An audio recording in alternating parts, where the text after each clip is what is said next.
Hello po, isang magandang araw po sa ating lahat and sa lahat po ng Sagittarius, no? And November 22 hanggang December 21 para po sa inyo ang reading na to, or tinatawag po natin na tawas, no? Nasa pang-pitong tawas na po tayo. So, hindi na po tayo magtatagal, no? Let us begin. Sa lahat po ng mga nandito, please, sabayan po ninyo ako. Pakiupo po kayo dyan. Mechanics po natin. Inhale, exhale. Bigyan po natin ng pagkakataon po na mabuksan po ang ating third eye and ang ating chakra po, no? Ang ating crown chakra.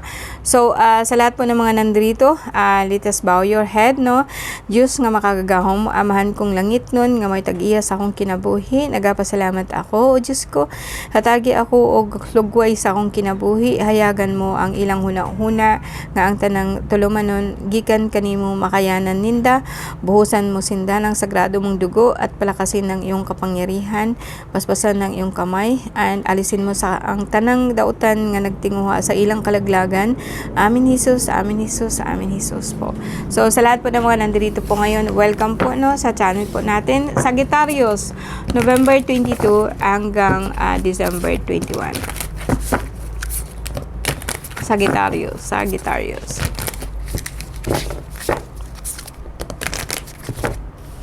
November 22, Diyos ko po, bigyan mo po ako ng pagkakataon na masilayan kung ano po nangyari sa lahat po ng mga taong isinilang mula 11/22 hanggang December 21, ang mga Sagittarius, no?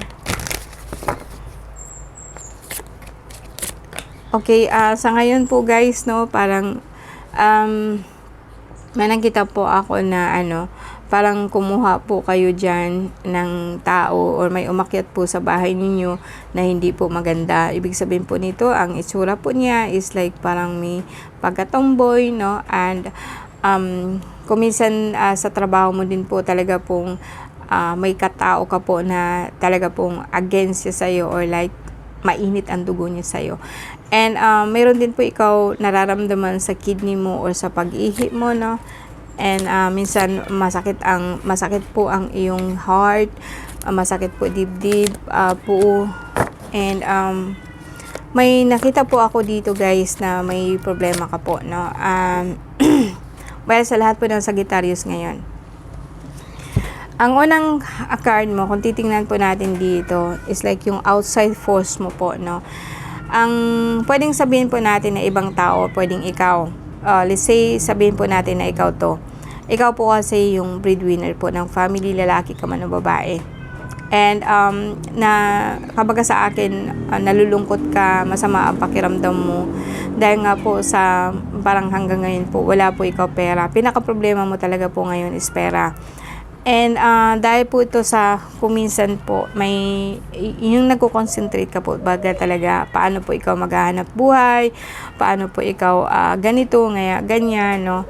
And although sabihin po natin na malakas po ikaw, kasi isa ka pong Sagittarius, actually meron ka pong kakambal po na maganda po siyang energy, and in fact isa po siyang hari, and ikaw din po is isang reyna. Sabihin po natin na we don't talk about non-physical, we talk about physical. Ang subconscious mo kasi is like ikaw lahat. Ikaw po ang namumuno. Kumbaga sa akin, ang pag-uugali mo din is sabihin po natin na malakas, yung bagang matapang. Sabihin po natin, no, like ikaw ang dapat na masunod, ikaw po yung dapat na ganito, dapat ganyan, no. And kapag hindi ka po mag-focus, mag-shift po sa mind mo, kasi ikaw po sana malakas, kaso lang like nag-focus ka kasi sa kawalan. Nag-focus ka po kasi talaga sa wala kang pera. Kasi ang sumunod po kasi dito, sabihin po natin na ikaw po yung reyna, ikaw po yung dapat na masunod, ikaw po yung dapat. Paano ka man po masusundin kung ang iniisip mo is wala kang pera, no? Napakalaga nito guys, ang sasabihin ko sa inyo, no? Ito kasi ikaw yon, and this energy actually bad as it says, but sabihin po natin na ikaw to, and ikaw talaga is like parang kumbaga very protective ka po sa family mo, and gagawin mo po lahat kasi ang bear kasi kung tingnan ka kasi parang ang lambot mo, parang maano ka, but your clothes actually yung mga kuko mo is nakakamatay talaga, no? And kung nagfo-focus ka, kung ikaw po is isang malakas and very cuddly ka sa family mo, mga anak mo, mga ganito ganyan sa work mo, kung very cuddly ka, pero deep inside, matapang ka din talaga na kung anong gusto mong gawin. Well, in short po, baguhin po natin para hindi po kayo malilito. Sorry for that, no? Kung ikaw to, kung isipin po natin na kung ako po isang Sagittarius, and then, sabihin po natin na nasa akin po lahat, gusto ko protektahan ang pamilya ko, sabihin ko kako na ganito, kailangan may provide po ako sa kanila, kaya po ako nagtatrabaho po ng sobra-sobra, and deep inside po, alam ko na dapat po sundin ako, dapat ganito nga, lahat po ng kaharian po is dapat susunod sa akin, kasi nga po is ang energy ko po is like a queen and like a king. So, ngayon, kung ikaw po isang reyna, o kung ako po ang isang reyna, pero nagfo-focus po ako sa kawalan, so lahat din po ng mga alalay ko, mag-focus din po doon sa kawalan. So if I say I am poor, and then paano ko po yan i-implementa po dito po sa lahat po ng mga nakapaikot at umaasa sa'yo. You know what I mean? You know, kasi ang hirap po kasi ng isang tao na may daladala. Sabihin po natin may natural po siyang kapangyarihan. Pero nagfo-focus po siya sa kawalan. So mas intense po 'yun. Sabihin ko nga sa inyo guys, sa totoo lang, mas okay pa yung tanga-tao po na hindi talaga nakikilam sa kahit na anong kapangyarihan. They just work on themselves. Parang ganun. Wala silang pakialam dito, ganyan. Umaasa lang sila kung ano sila. But eto kasi si Sagittarius is kasabay po kasi niya to. Kakambal niya po to kasi. No, may kakambal po siya po na sabihin po natin na subconscious po niya deeply like to be kumbaga sa akin dati po siyang isang hari na dapat po siya masunod, and ito po ang pag-uugali pa ng Sagittarius sa ngayon. And paano naman po kung ang halimbawa po ang kumbaga sa akin ko ikaw ang kapitan ng barko,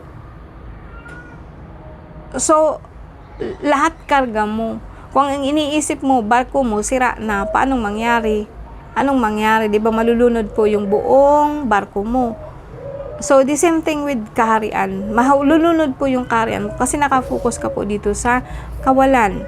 Wala po ikaw pera. Ito po yung nangyari sa Sagittarius. I hope na nagigets nyo, no, na dapat po kasi mag-focus ka, no. Kung malakas ka po, kung meron ka pong gusto mong gawin, when I say malakas, paanong malakas, madam?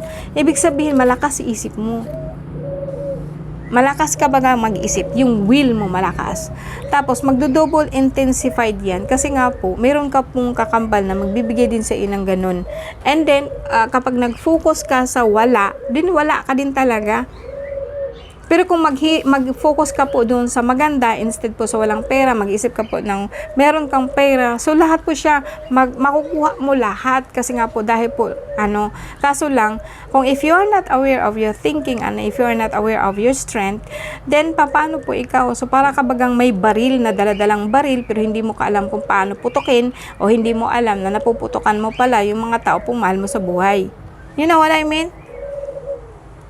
No? So ito yung nakikita ko po na struggle po ng Sagittarius ngayon. Wala ka pong sakit, be. May sakit ka po talaga sa intention mo. May problema ka po sa iniisip mo. Mali po yung iniisip mo na wala kang pera. Isipin mo kasi na meron ka po. Kasi meron po mga tao, maraming umaasa sa iyo. Pero ito po yung non-physical. So, ibig sabihin, whatever you are thinking, they will give it to you. So, kung nag-iisip ka po ng kawalan, ibibigay nila yun sa iyo. Kasi kung wala kang pera, ibibigyan na nila sa'yo. Because that's what you're thinking. That's what you're imagining. That's what you're thinking frequently. Lagi po. Kaya po, nasakit tuhod mo. Parang hindi ka na po makakagalaw. Nasakit po yung dito mo. No? Kasi nga po, yung concentrate mo po. Kaya nasakit po yung dibdib mo. Bakit kaya nasakit ang dibdib mo? Paano kasi po? Parang iniisip mo kasi na walang. Marami po kasi naasa sa'yo. Then itong mga naasa sa'yo, mararamdaman nila kung anong nararamdaman mo. Hindi lalong mag-intensify yung bigat po nararamdaman mo.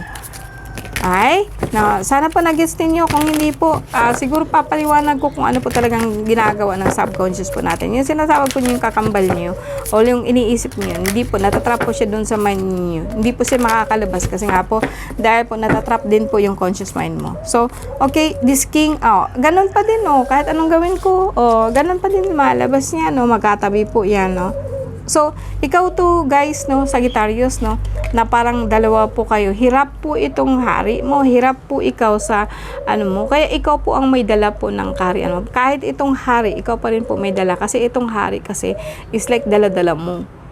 Yung kingdom mo, dala-dala mo. But in this entity, kung maipapakita ko lang sa inyo, iba po to, magkahiwalay po to.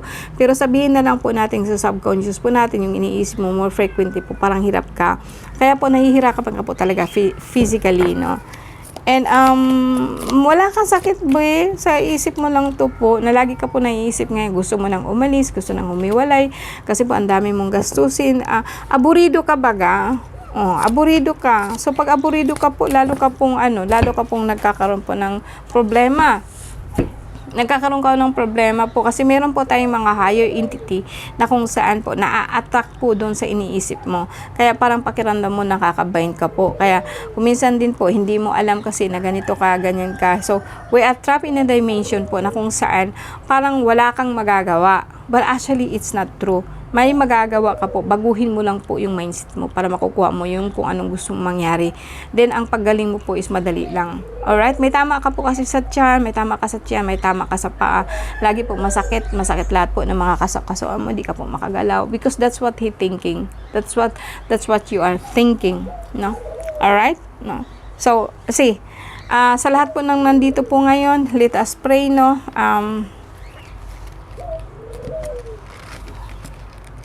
sa lahat po ng sa lahat po ng mga nandito po ngayon, and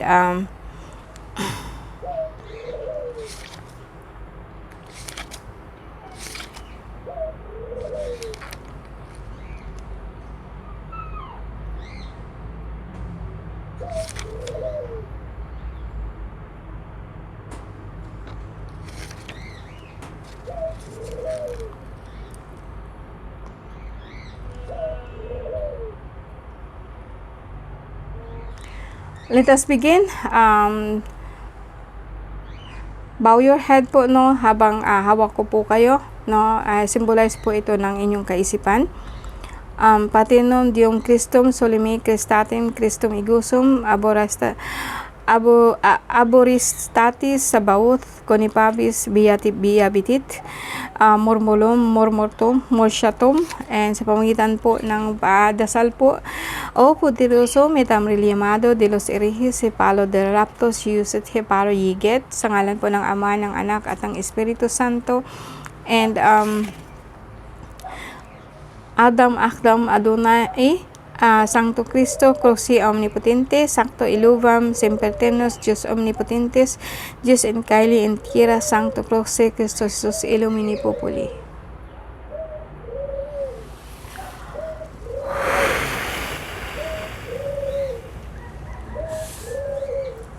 Alright, so maraming salamat po sa inyo guys, and thank you very much sa lahat po ng mga nandito po ngayon. See you again next week. Bye!